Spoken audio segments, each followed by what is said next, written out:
Here's the part of this case that bothered me the first time I read it. Two elderly people were supposedly traveling. That was the explanation. They were away. They weren't feeling well. They didn't want visitors. They would be back soon. Different versions, same basic idea. And for years, people accepted it. But when police finally checked the couple's bank activity, something didn't fit. Their accounts were still being used. Money was still being spent. Except almost all of that activity was local. No hotel reservations. No train tickets. Nothing that clearly showed two elderly people with medical problems had actually left the area. So, hang on. If they were traveling, why did their money seem to be staying home? And if they weren't traveling, then where exactly were they? That question would eventually take officers inside a quiet three-story house in Essex, England. From the street, there was nothing particularly alarming about it. Red brick. A small front garden. A house that blended into the neighborhood. Police knocked. No answer. They tried again. Still nothing. Eventually officers were authorized to enter. And inside, near the staircase, they found the couple's youngest daughter. She didn't run. She didn't barricade herself in a room. She didn't appear to be trying to escape. Police arrested her on suspicion of murder. Then one of the officers asked a very simple question. Was there anything inside the house they needed to know about? Her response was strange. She asked if she could show them. Think about that for a second. Police have just forced their way into your home. You have just been arrested on suspicion of murdering two people. And instead of denying it, instead of demanding a lawyer, instead of asking what this is about, you offer to give them a tour. She led the officers toward a bedroom on the lower floor. There was a bed in the room. Or at least something that looked like a bed. Blankets were piled across it. Bedding. Boxes. Miscellaneous belongings. The kind of clutter you might see in a room that hasn't been properly used in a long time. She pointed toward the structure underneath. Her father was there. The officers had barely processed that when they asked about her mother. The daughter paused. Her mother, she indicated, was a little more complicated. Upstairs, in the main bedroom, 5 wardrobes stood along one wall. One of them looked different from the others. Its doors had been sealed tightly with tape. More objects had been stacked in front of it, almost as if someone wanted to make getting near it inconvenient. Her mother was inside. One parent beneath what appeared to be a bed. The other inside a sealed wardrobe. And both had apparently been there for years. There's another detail from the police encounter that is difficult to forget. While officers were still trying to understand what they were looking at, the daughter reportedly made a remark along the lines of, "Cheer up. At least you caught the bad guy." That is such an unusual thing to say that it almost sounds unreal. But even stranger was what the house itself was telling investigators. Because this wasn't a place someone had abandoned after a crime. The daughter had kept living there. Day after day. Month after month. Year after year. She had lived in the same house with both bodies. Which immediately creates a question much bigger than where the bodies were hidden.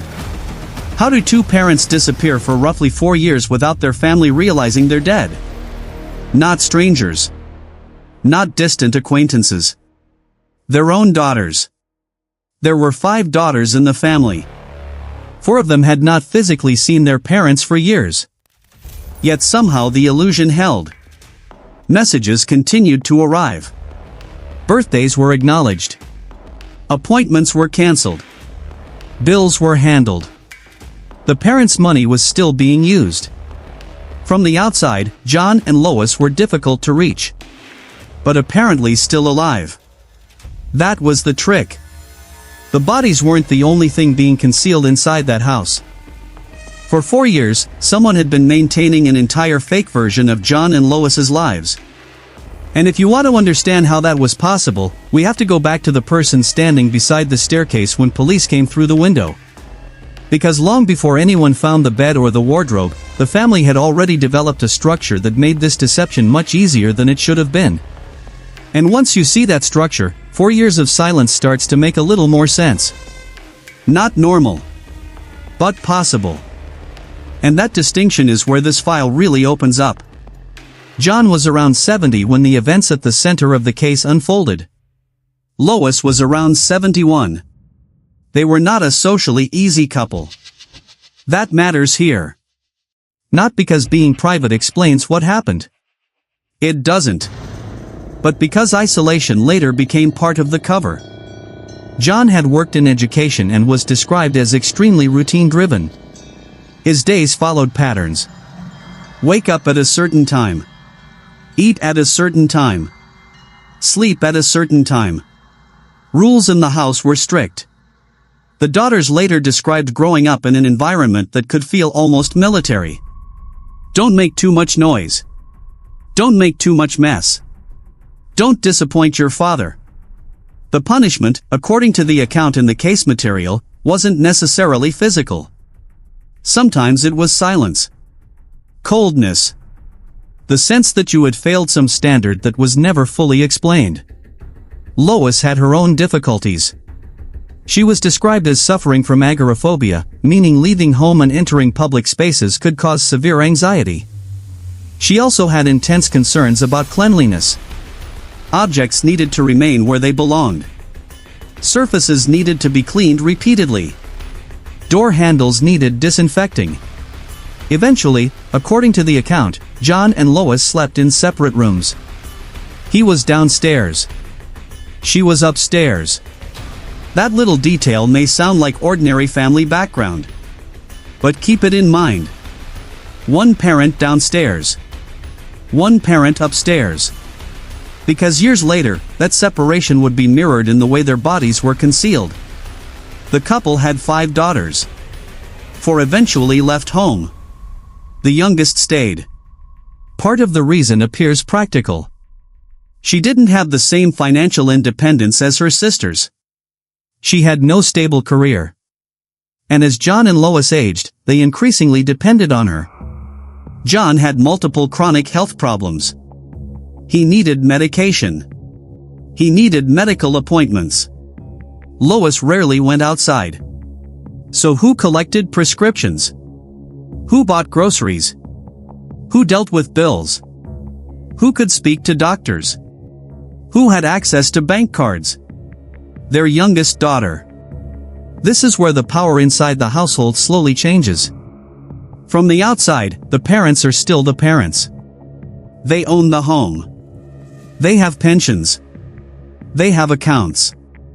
But in practical terms, the daughter becomes the gatekeeper. John needs her. Lois needs her. And the daughter needs something from them too. Money. Access. A place to live. A financial system she did not have on her own. So everyone in the house is dependent on everyone else. And that arrangement gave one person access to almost everything. The phones. The bank accounts. The medical appointments. The mail. The outside world. Now, none of that is evidence of murder. Plenty of adult children care for aging parents. Plenty of families become financially entangled. But investigators would later learn something that changed the meaning of that access. The daughter had been spending money. A lot of it. People around the neighborhood knew her as someone who could be unusually generous. She visited a local flower shop. She bought gifts.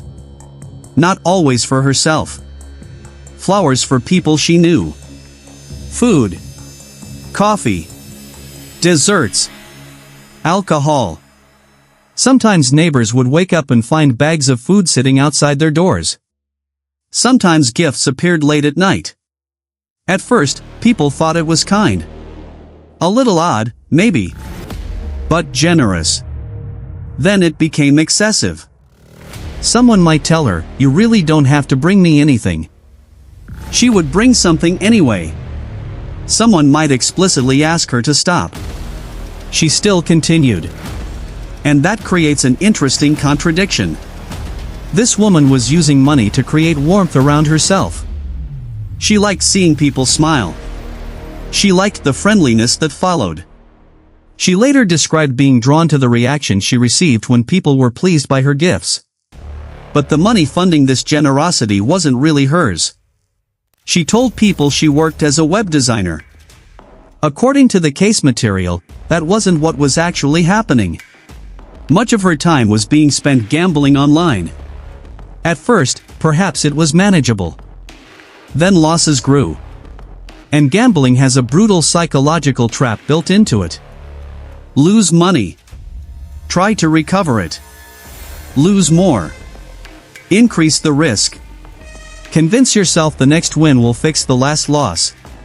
By 2019, the amount connected to money taken from her parents had reportedly reached about £60,000. And eventually John noticed. He began asking questions. Where had the money gone? Why were there problems with the accounts? The daughter gave him an explanation that, on the surface, was believable. Hackers. She told him his accounts had been compromised. Cybercrime. Someone had stolen the money. And, importantly, she told him not to worry. She was handling it. The bank would return the money. Imagine how useful that lie was. It explained the missing funds. It positioned her as the person fixing the problem.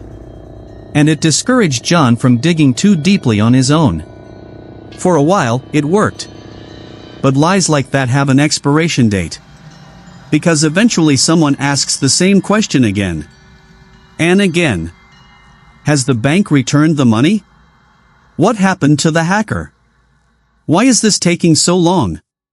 Why are the numbers still wrong? By the spring of 2019, those questions were becoming harder to answer. And here is where this stops being a strange financial story and starts becoming something much darker. Because according to the later case against her, the daughter did not simply start thinking about another lie. She began thinking about removing the people asking the questions. And before anything happened inside that house, she appears to have tested whether she could do it quietly. There's a very specific reason prosecutors would later describe this as premeditated. The killings were not presented as a sudden explosion during an argument. The case material describes planning, research, medication, testing, and a backup option. Around March 2019, the daughter began looking into drugs she already had access to, including sedating medication connected to anxiety and sleep. She started accumulating pills. But there was a problem. Knowing that a medication causes drowsiness is not the same thing as knowing exactly what it will do to a particular person. Especially an older person with medical problems. So according to the later account, she experimented. Small amounts were added to her parents' food or drinks. Not enough, apparently, to kill them. Enough to see what happened. John slept heavily. He woke feeling weak and dizzy. He apparently interpreted it as part of his existing health problems. Lois also slept unusually deeply. She already had sleep difficulties, so the effect did not immediately raise alarm. Read that slowly. The people inside the house thought they were having ordinary medical symptoms. The person caring for them may have known exactly why. And there was another layer. The daughter reportedly bought items that could be used if the drugs failed. A second plan. That is important because it tells us this was not dependent on a single method. If one option didn't work, she was preparing another. By June, the plan was ready. June 17, 2019. John had a habit. A drink in the evening. Beer over ice. Something ordinary. Something so routine that there would be no reason to examine it closely. That evening, the daughter brought him his drink. According to the case account, medication had been added. Lois was given medication through another drink. Then the house became quiet. Early the following morning, the daughter checked on her father. John was no longer breathing. For a person carrying out a plan, that might have seemed like confirmation that the method had worked.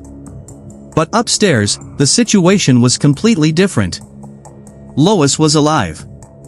She was sitting in bed, wearing headphones, listening to the radio. Think about how strange that moment must have been from an investigative perspective. One planned method appears to have worked on one parent. It has failed on the other. Lois has no idea, according to the account, that her husband downstairs is dead.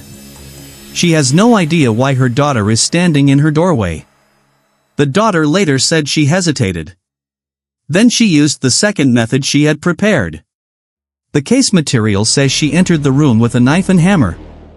We don't need graphic detail here. What matters is that Lois was killed. During the struggle, the daughter injured her own hand. And that injury created one of those tiny points where the entire plan could have collapsed almost immediately. Because later that same day, she went to a medical clinic. A nurse saw the wound. The daughter gave a simple explanation. She had cut herself while preparing food. The explanation was accepted. No one connected the injury to anything happening inside the family home. She left. And then she went shopping. This is where the concealment phase begins.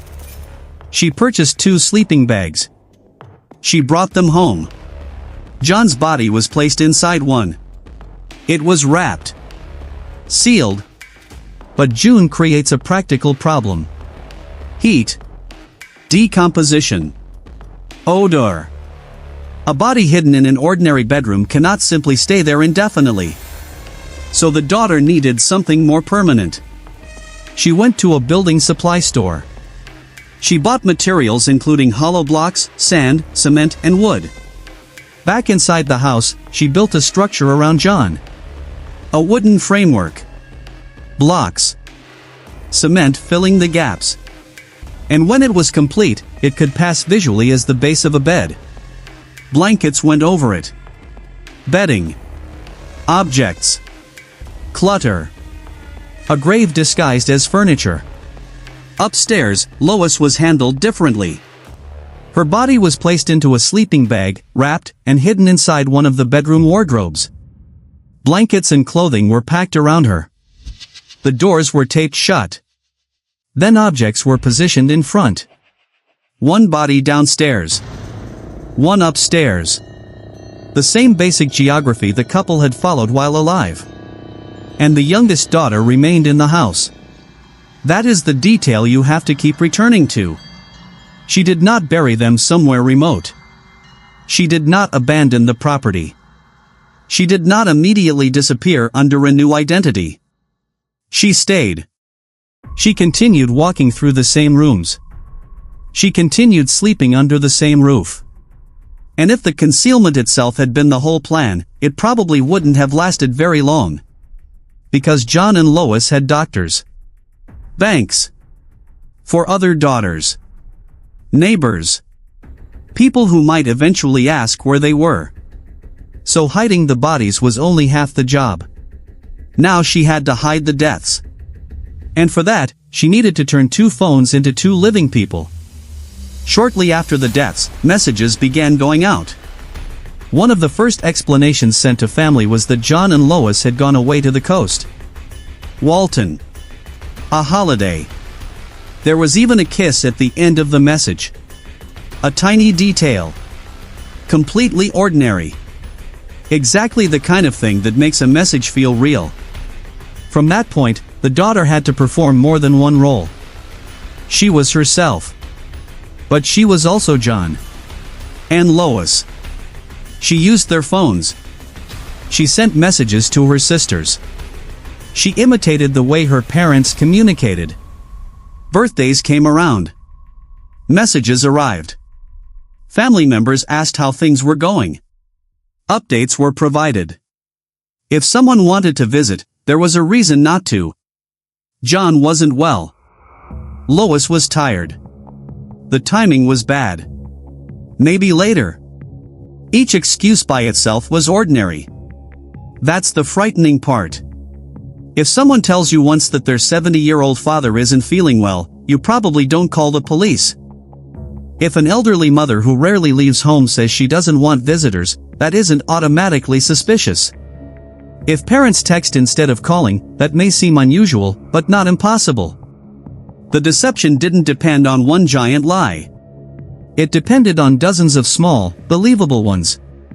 There was one moment when that almost failed. One of the sisters called. The daughter accidentally answered. For a few seconds, she had to become her mother in real time. She lowered her voice. Tried to imitate Lois. Her sister noticed something immediately. What was wrong with her voice? The daughter said she had a cold. Her throat was bad. Nothing serious. Don't worry. The sister considered coming to the house. That could have ended everything. Imagine it. One unexpected visit. One daughter refusing to accept another excuse. One hand on the door. 4 years might have become 4 days. But the visit was discouraged. John wasn't doing well. Lois was tired. Better to wait. The sister did not come. From that experience, the daughter apparently learned something. Calls were dangerous. Text was safer. Email was safer. Cards were safer.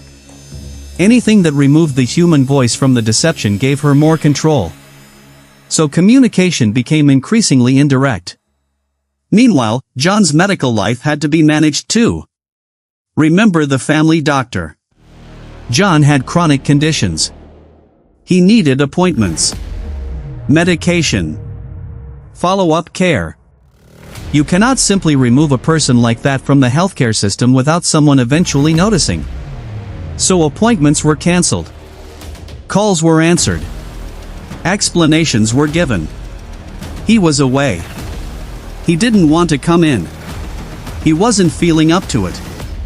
He would deal with it later. And somehow, month by month, the system kept moving. Then something happened in 2020 that nobody could have predicted. The pandemic. Britain went into lockdown. People stopped visiting relatives. Older adults were encouraged to isolate. People with health problems had even stronger reasons to avoid contact. Suddenly the daughter had something no criminal plan could have manufactured so perfectly. A global explanation for isolation. Why can't we see mom and dad? COVID. Why aren't they going out? COVID. Why should nobody visit the house? They're elderly. They have health problems. It's too dangerous. For millions of families, going months without physical contact became normal. Inside this particular family, that normality became camouflage. And while John and Lois remained physically hidden in the house, financially, they were still active. Their pensions continued to arrive. Cards continued to be used. Accounts continued to fund spending. Over the roughly 4 years that followed, the amount the daughter took or used from her parents was reported to be around £150,000. Some of that money went back into gambling. Some went toward clothes, jewelry, food, gifts. The strange generosity toward neighbors continued. Think about the contrast. Inside the house, 2 parents are dead. Outside the house, their money is helping create the image of a woman who brings people flowers and food. That isn't a detail you can easily explain with one motive. Money matters. The gambling matters. Fear of being exposed matters. But there is also this need for attention. For approval. For connection. The daughter later wrote about enjoying the smiles and friendliness she received when she gave people things. Which makes the gifts feel different. Not generosity in the normal sense. More like purchasing moments of affection. And the longer the lie continued, the more elaborate her behavior became. She wasn't only pretending her parents were alive. She began performing other versions of reality too. And some of those performances were so strange that neighbors started wondering whether something was wrong with her. Just not the thing that was actually wrong. There's a detail in this file that would sound almost comedic if the surrounding reality weren't so dark. Lois, while alive, apparently had a habit of making complaints. Street problems. Noise. Rubbish. Small neighborhood issues.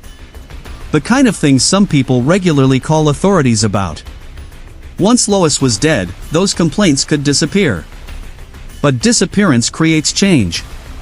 And change can create questions. So according to the case material, the daughter began imitating that behavior too.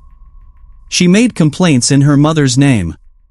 Used her mother's identity. Used the kinds of grievances people already associated with Lois. Think about how deep the performance has become by this point. She isn't just sending happy birthday texts. She is maintaining personality. Habits. Routine. Annoyances. The background noise of a person's life. That is what made the illusion convincing. Not one brilliant forgery. Consistency. The same woman was also seen regularly sweeping outside the house. Sometimes even when there was almost nothing to sweep. Neighbors noticed. But again, strange behavior is not evidence of murder. People can be eccentric. People can be lonely. People can develop rituals. So the warning signs stayed fragmented. One neighbor knew she gave too many gifts. Another knew she behaved oddly. Someone else might have noticed the parents were never outside. A doctor knew John had stopped appearing for appointments. Her sister's new communication had become distant. But nobody, apparently, had the whole picture. And there were more lies. At one point, the daughter announced she was pregnant. This confused people around her. She was in her 30s. Single. Neighbors had not seen a partner. Then suddenly she was appearing in maternity clothing. Her stomach looked pregnant. She talked about the baby. She showed ultrasound images. The timing apparently did not make sense. People who had recently seen her without a visible pregnancy were now looking at someone who appeared to be near the end of one. Some neighbors concluded the pregnancy was fake. But they did not confront her. They talked among themselves. Maybe she had mental health problems. Maybe she wanted attention. Maybe it was better not to get involved. Again, notice what keeps happening. People correctly recognize that something is wrong. They just identify the wrong thing. And 1 month before the investigation finally broke open, the daughter contacted police herself. She reported being attacked. She said that around 3 in the morning she heard something outside in the garden. When she went to investigate, 3 people assaulted her. Officers saw marks. Scratches on her face. Bruising on her arm. So initially, there appeared to be some physical support for the report. But when police looked for the 3 attackers, they found nothing. No useful surveillance evidence. No neighbors hearing a disturbance. No clear trace of the people she described. Even the location of the injuries raised questions. The wounds appeared potentially self-inflicted. The alleged attack could not be substantiated. Why make that report? The source material doesn't provide a definitive answer. Attention is one possibility. That interpretation fits some of the other behavior. But we have to be careful here. Possible is not proven. What is certain is that by 2023, the picture around this woman had become increasingly unstable. A fake pregnancy. An unverified assault. Compulsive gift giving. A mother who existed mostly through texts and complaints. A father who had not attended medical care for years. For sisters who had not seen either parent. And 2 elderly people whose money remained active even though almost nobody could physically confirm they were alive. All of those details were floating around separately. The person who finally pulled them together was not a sister. Not a neighbor. Not a bank employee. A doctor. John's doctor. And the doctor's question was devastatingly simple. Why had a medically vulnerable elderly patient effectively vanished from care? By September 2023, the family doctor had been dealing with this pattern for roughly 4 years. John had multiple chronic medical problems. He was the kind of patient who should have required regular medication and review. Yet since the summer of 2019, the doctor had not properly seen him. Calls had been made. Repeated attempts to establish contact. And each time, the same person seemed to stand between the doctor and John. The youngest daughter. Her explanations changed. They were traveling. They were unwell. They didn't want to see people. They would come in when they felt better. The reasons were plausible enough when viewed individually. But medicine is built on patterns. One missed appointment is ordinary. Several may be frustrating. Years? That becomes difficult to explain. Especially when the patient is elderly and medically vulnerable. The doctor offered to visit the house. That was discouraged too. And eventually, the excuses stopped sounding reassuring. They started sounding like barriers. So the doctor made a formal report to police. Concern for the welfare of two elderly people.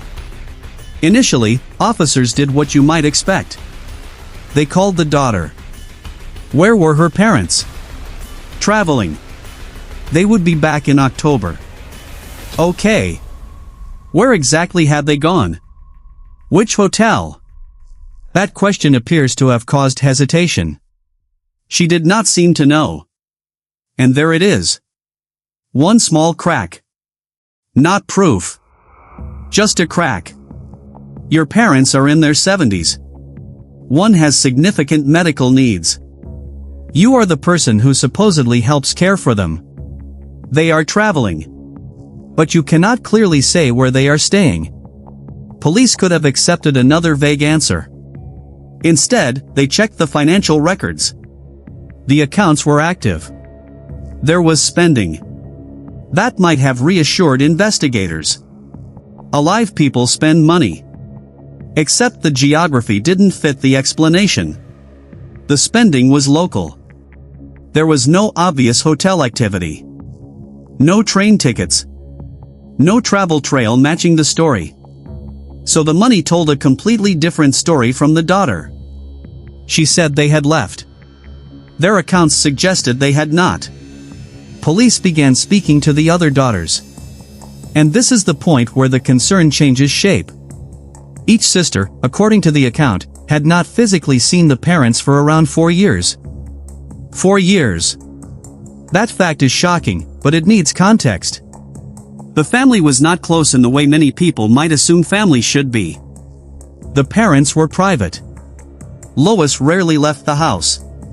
The daughters had moved away. Communication could be difficult. Then the pandemic interrupted normal family contact across the entire country. So the separation didn't appear overnight. It stretched gradually. A missed visit here. A cancelled visit there.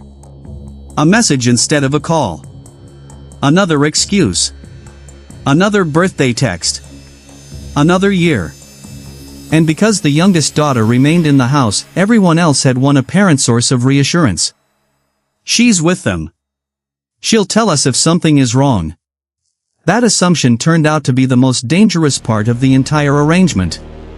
Because if one person controls all information entering and leaving a closed household, everyone outside is relying on the same source. The doctor hears from the daughter. The sisters hear from the daughter. The bank activity is controlled by the daughter. The phones are controlled by the daughter. Nobody realizes their evidence is circular. Dad is okay because she says Dad is okay. Mom must be alive because Mom texted me. Except the text did not prove Lois was holding the phone. Once police understood that, the case was no longer an ordinary missing person concern. They sought authority to search the house. September 15th. Officers arrived. They knocked. No response. They moved around the property. Looked through glass. The interior appeared dark. Eventually they broke a window and entered. And this brings us back to the scene from the beginning. The daughter near the stairs. The arrest. The question. Is there anything we should know about? The walk toward the bedroom. The object that looked like a bed. Her father underneath. Then upstairs. 5 wardrobes. 1 sealed shut. Her mother inside. 4 years of explanations collapsed in minutes. And suddenly all the weird little details that had never made sense became part of one enormous lie. The missed doctor visits. The cancelled appointments. The texts. The fake voice. The birthday messages. The spending. The isolation. The complaints made in Lois's name. None of them were random anymore. They were maintenance. The infrastructure of a disappearance. But finding the bodies answered only one question. Where were John and Lois? It did not yet explain why their daughter had done any of this. For that, investigators needed to go back 4 years. Back to the missing money. Back to the medication. Back to the point where a family argument over finances appears to have crossed into a plan for murder. Once she was in custody, the daughter did not maintain a long denial. According to the source material, she admitted what she had done. She also told police where the weapon used in the killings had been kept. Inside storage beneath the staircase. That cooperation might sound surprising after years of concealment. But she later described something even more unexpected. When police entered the house, she said she felt relief. Not fear. Relief. If that account is accurate, it creates a strange psychological contradiction. For 4 years she had invested enormous effort in preventing discovery. Messages. Calls. Bank activity. Medical excuses. False identities. Physical concealment. And yet when the deception finally ended, part of her experienced it as release. Maybe that tells us something about what maintaining the lie had become. We shouldn't turn that into a diagnosis. The file contains mental health assessments, and we'll get to those. But even without speculation, 4 years of pretending 2 dead people were alive would require constant management. Every ring of the phone could be a threat. Every knock at the door. Every sister asking to visit. Every doctor requesting an appointment. Every banking question. Every unexpected letter. Every person who wanted to hear John or Lois's voice. One mistake could expose everything. And there had already been near mistakes. The accidental phone call. The questions from the doctor. The increasingly unusual behavior. By the time police entered, the structure was already failing. So what had created it? Money is the most obvious answer. The daughter had gambled. She had used her parents' funds. John discovered financial irregularities. She falsely blamed hackers. He kept asking when the money would be restored. If John learned that his own daughter had taken the money, she stood to lose far more than his trust. She could lose access to the accounts. She could lose financial support. Potentially the home. Her entire lifestyle depended on the arrangement she had created. Prosecutors would argue this was a calculated, planned crime. And the evidence described in the case strongly supported preparation. Medication was researched and accumulated. Small amounts were allegedly tested. A primary method was prepared. A secondary violent method was available if the first failed. Both parents were targeted on the same night. Concealment materials were purchased. Their identities were then used to maintain the appearance of life. That is not the pattern of a single impulsive moment. But money still does not explain everything. It explains why exposure was dangerous. It explains why access to the accounts mattered. It explains the continued spending. What it does not fully explain is the broader pattern of deception in the daughter's life. The excessive gifts. The invented employment. The fake pregnancy. The unverified assault. The apparent need to create situations in which people paid attention to her. Even the generous public image had an artificial foundation. She looked like someone giving away her own money. She was actually spending money tied to her parents. So investigators and the court eventually had to confront a harder question. Was this simply greed? Was it resentment? Was it psychological disorder? Was it some combination? The daughter herself later offered another explanation. Her childhood. From prison, she wrote about growing up in a home she experienced as cold, strict, and humiliating. She said she never felt she belonged in the family. She described her parents as emotionally distant. She claimed that when she was young and struggling with bedwetting, her mother hit her. She said her water intake was restricted in an attempt to control the problem. She remembered being around 10 when her father took her to buy nappies and deliberately spoke loudly about them in the shop, humiliating her. She described academic pressure. Doing well brought little praise. Doing badly brought criticism. On one occasion, according to her account, she altered school results because she was afraid to show her parents. Her father discovered what she had done. She remembered being called a liar. Stupid. Worthless. She claimed he told her she didn't deserve to be his daughter. Can every part of that later account be independently confirmed from the source we have? No. And that distinction matters. Her sisters did describe the family environment as extremely strict. They described something close to a military atmosphere. Neighbors reportedly saw John and Lois as private, difficult, even unusual people. So there appears to be some outside support for the idea that the household could be rigid and emotionally cold. But that does not automatically validate every later claim. And it certainly does not excuse murder. A painful childhood can help explain how someone interprets their family. It cannot turn planned killing into an unavoidable outcome. That is where a lot of true crime storytelling goes wrong. There is a temptation to find one clean motive. Money. Abuse. Mental illness. Revenge. Attention. But real people are rarely that neat. The file suggests overlapping forces. Financial desperation connected to gambling. Fear of discovery. Dependence on the parents. Possible resentment built over years. A desire for attention and approval. And a capacity to maintain deception long after the immediate crisis had passed. The court would eventually hear evidence about her psychological condition.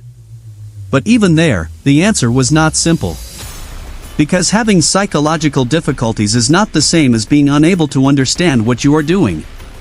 And the entire 4-year cover-up made one thing very difficult to argue. She understood that the truth had to be hidden. The case reached formal court proceedings in 2024. On June 4th, the daughter appeared facing 2 murder charges. She did not force the case into a long trial based on total denial. She pleaded guilty. That matters. Because by this point, the question before the court was not really whether John and Lois had been killed by their daughter. The major facts were established. The issue became how the killings should be understood.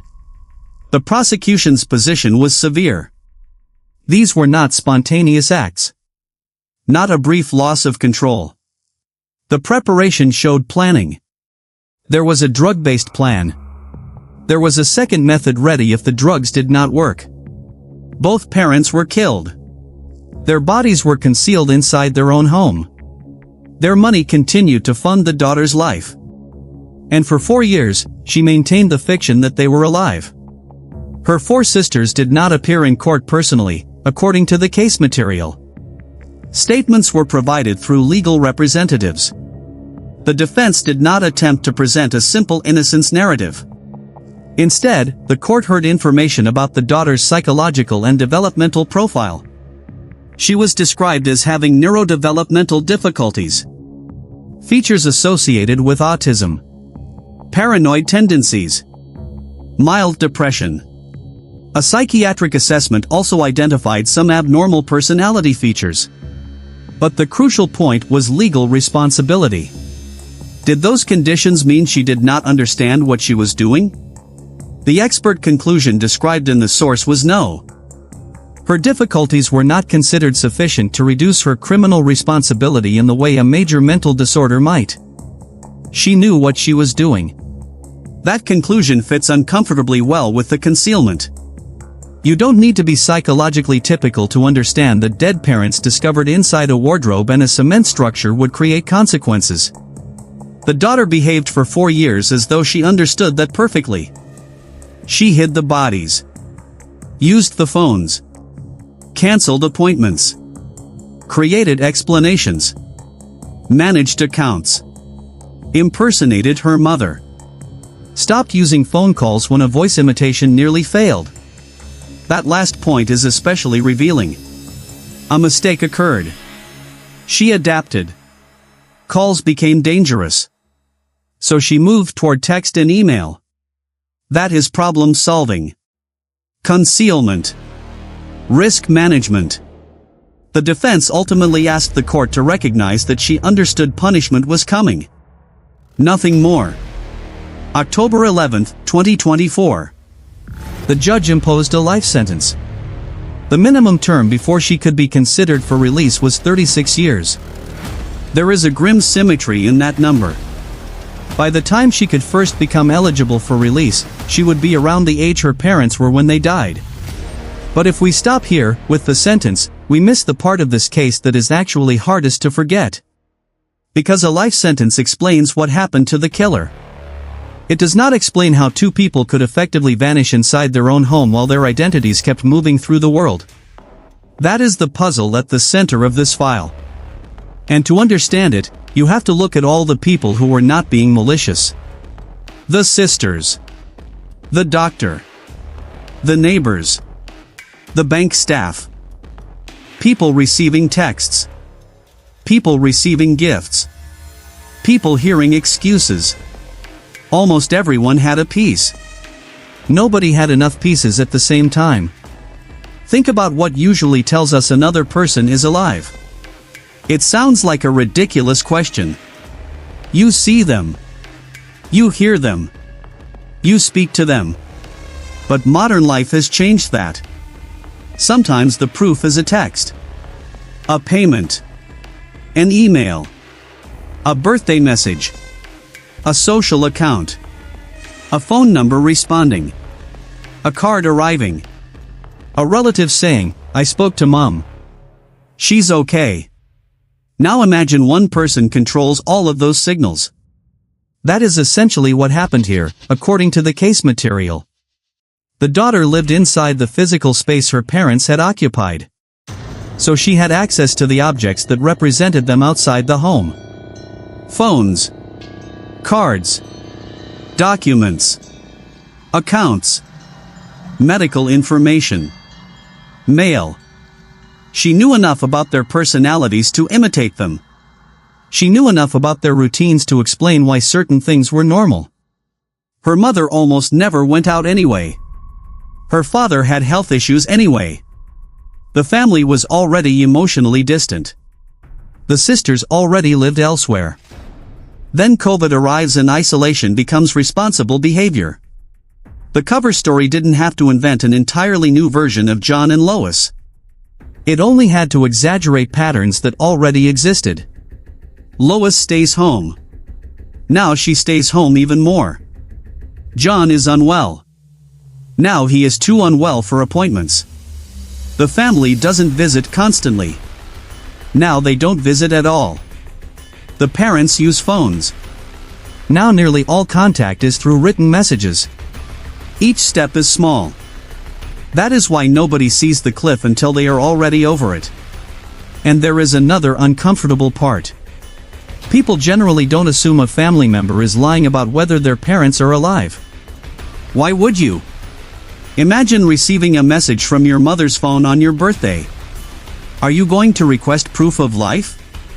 Ask her to hold up today's newspaper? Tell her to video call because you suspect your sister might have killed her? Of course not. Trust is the default. And the daughter appears to have understood that. She wasn't operating against a sophisticated surveillance system. She was operating inside normal family trust. The doctor was different. Not because he knew about the killings. He didn't. But healthcare has expectations that family relationships don't.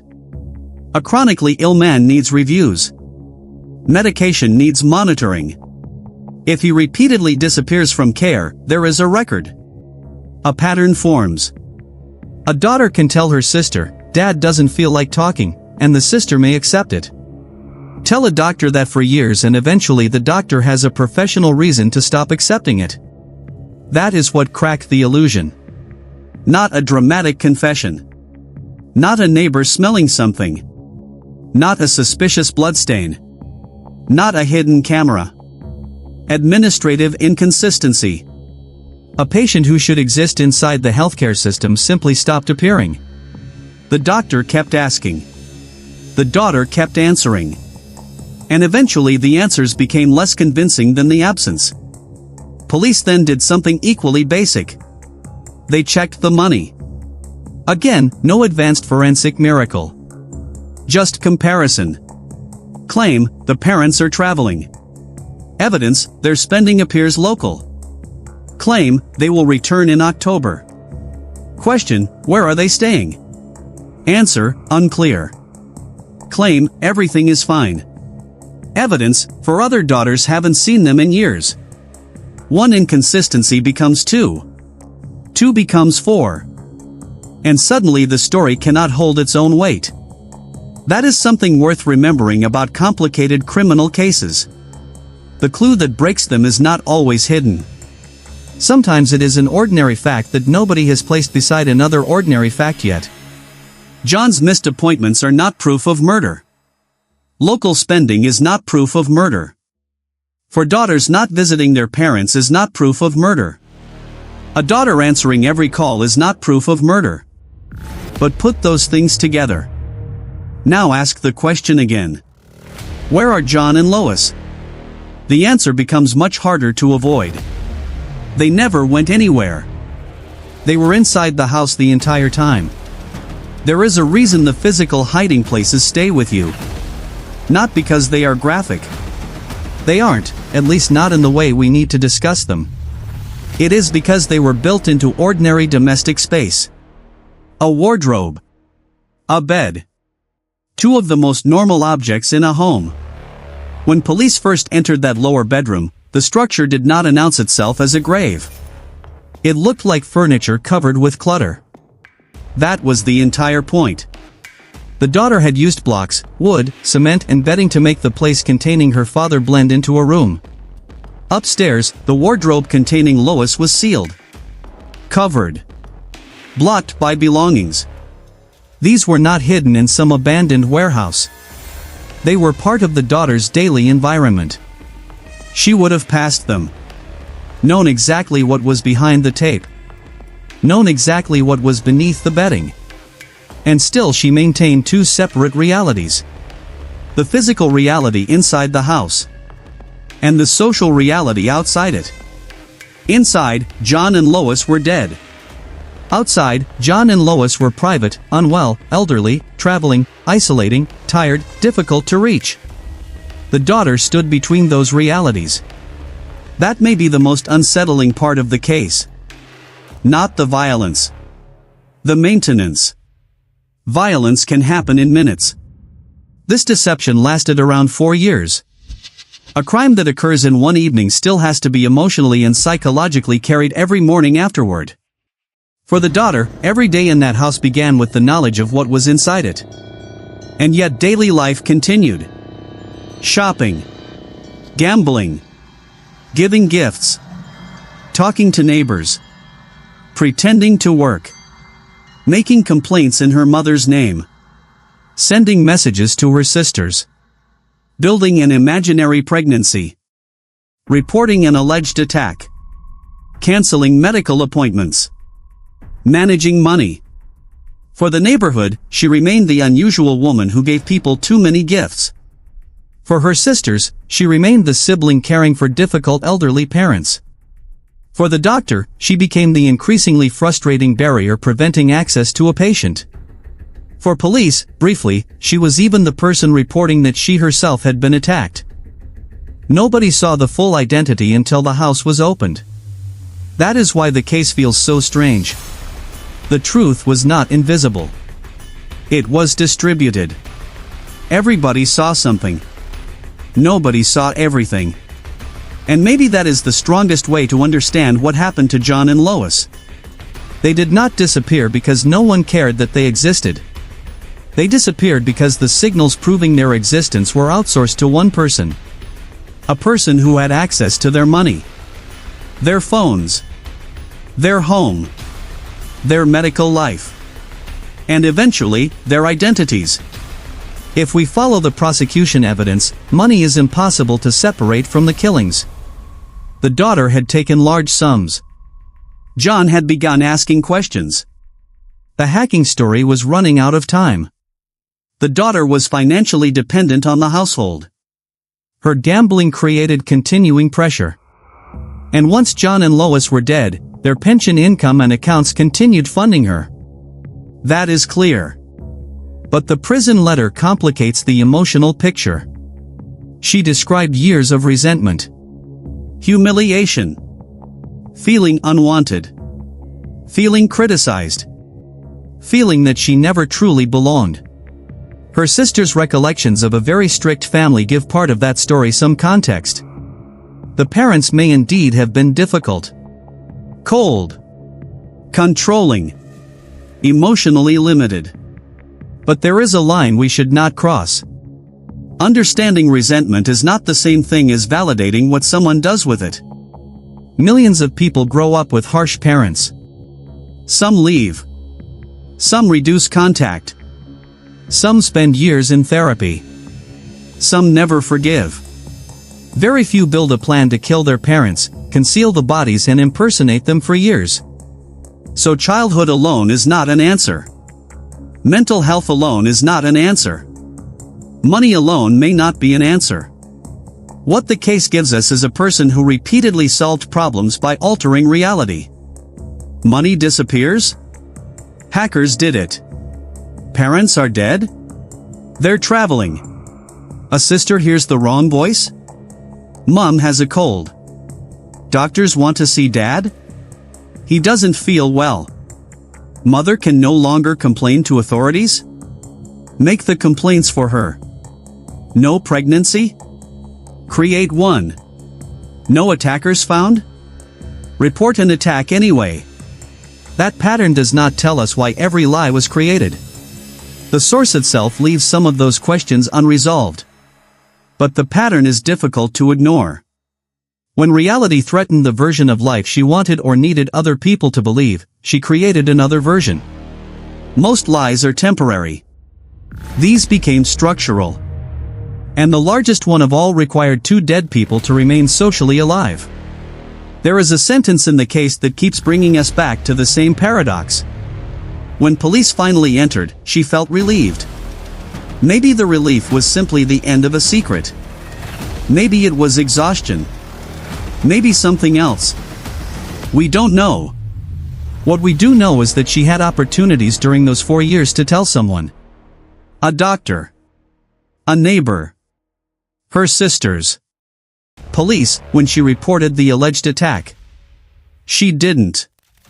The disclosure only came when officers were already inside. And once they were inside, the performance stopped almost immediately. She showed them. Father downstairs. Mother upstairs.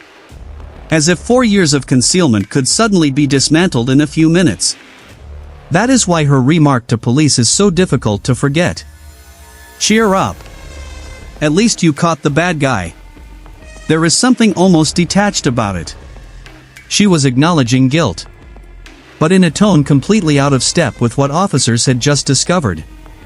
It is tempting to use a moment like that as proof that someone has no emotion. We shouldn't. One strange remark cannot tell us everything about a person's internal state. But it does tell us something important about the scene. The officers entered expecting to investigate the welfare of 2 missing elderly people. Within minutes, the daughter who had spent years claiming those people were alive was personally leading them toward both bodies. The mystery of where John and Lois were ended quickly. The mystery of how this could happen lasted much longer. Go back to the beginning. Not to the bedroom. Not to the cement. Not to the wardrobe. Go back to the doctor. One patient had stopped showing up. That's it. That is the thread. A man with chronic illnesses should have been seen. He wasn't. Calls were made. A daughter answered. Excuses followed. Years passed. Eventually someone decided that he doesn't want to come in was no longer good enough. Police asked where the parents were. Traveling. Where? Unclear. They checked the accounts. Local spending. They spoke to the other daughters. No physical contact in years. Then the search warrant. The broken window. The staircase. The bedroom. The bed. The wardrobe. 4 years of deception unraveled because one person refused to let an ordinary inconsistency stay ordinary. And that is where this case becomes more than a story about murder.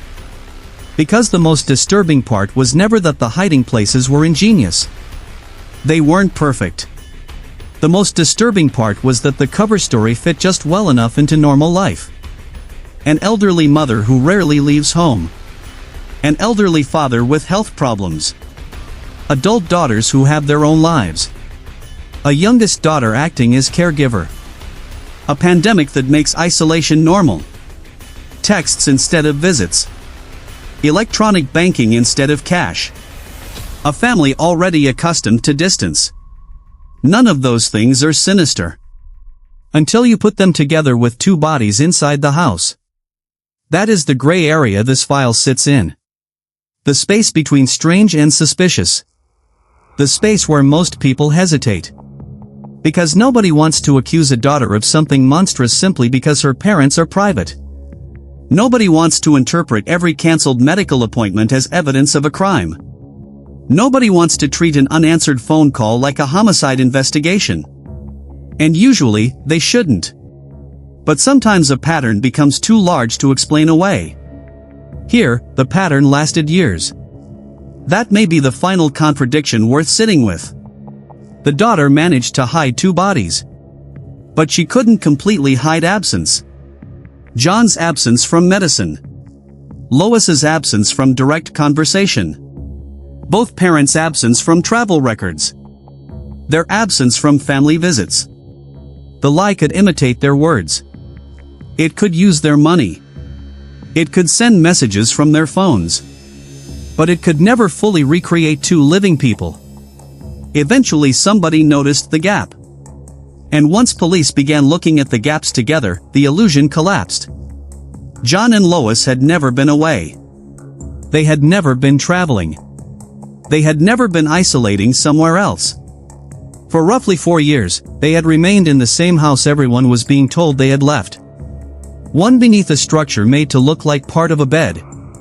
One behind the doors of a sealed wardrobe. And their daughter continued living between them while telling the world they were still alive. Maybe that is why this case stays with you. Not because the truth was impossible to find. Because for years, almost every piece of it was already sitting somewhere in plain sight. A doctor had one piece. The sisters had another. The bank records had another. The neighbors had another. The phones had another. Nobody connected them. Until someone finally asked the simplest question in the entire file. If John and Lois are alive, where are they?